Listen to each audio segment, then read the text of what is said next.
നമസ്കാരം. പുതിയ വീഡിയോയിലേക്ക് എല്ലാവർക്കും സ്വാഗതം. രാവിലെ മുതൽ സോഷ്യൽ മീഡിയയിൽ ആകെ വൈറലായിക്കൊണ്ടിരിക്കുന്നത് ആൽബിയും അഖിൽമാരാറുടെയും ഫോൺ കോളാണ്. അതായത് ആൽബിയെ പച്ചക്ക് തെറിവിളിക്കുന്ന അഖിൽമാരാറിൻ്റെ ഫോൺ കോൾ ഓൾറെഡി ഇപ്പോൾ വൈറലായിരിക്കുകയാണ്. ഇതിൻ്റെ കാരണം എന്താണെന്ന് വെച്ചാൽ കഴിഞ്ഞ ദിവസം ആൽബി ഒരു ഓൺലൈൻ മീഡിയയ്ക്ക് നൽകിയ ഒരു ഇൻ്റർവ്യൂ ആയിരുന്നു. ആ ഇൻ്റർവ്യൂയിൽ ഉടനീളം അഖിൽമാരാറിൻ്റെ ഫാമിലിയെ വളരെ വ്യക്തിപരമായിട്ടുള്ള അധിക്ഷേപങ്ങൾ ഉന്നയിച്ചുകൊണ്ട് ആൽബി നടത്തിയ പരാമർശങ്ങളാണ് അഖിൽമാരാറിനെ ദേഷ്യം പിടിപ്പിച്ചത്.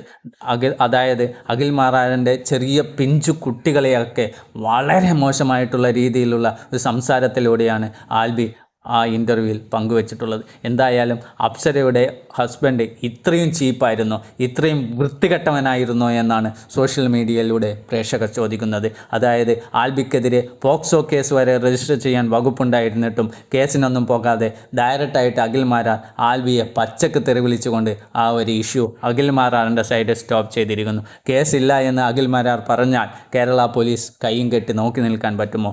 എന്തായാലും ഈ ആൽബിക്കെതിരെ സ്വമേധയാ കേസെടുത്ത് പോക്സോ കേസ് തന്നെ എടുത്ത് അന്വേഷണം നടത്തണമെന്നാണ് ഈ വീഡിയോയിലൂടെ എനിക്ക് പറയാനുള്ളത്. എന്തായാലും ഈ വീഡിയോ കാണുന്നവർ നിങ്ങളുടെ അഭിപ്രായങ്ങൾ കമൻറ്റിലൂടെ രേഖപ്പെടുത്തണമെന്ന് അഭ്യർത്ഥിക്കുന്നു. താങ്ക്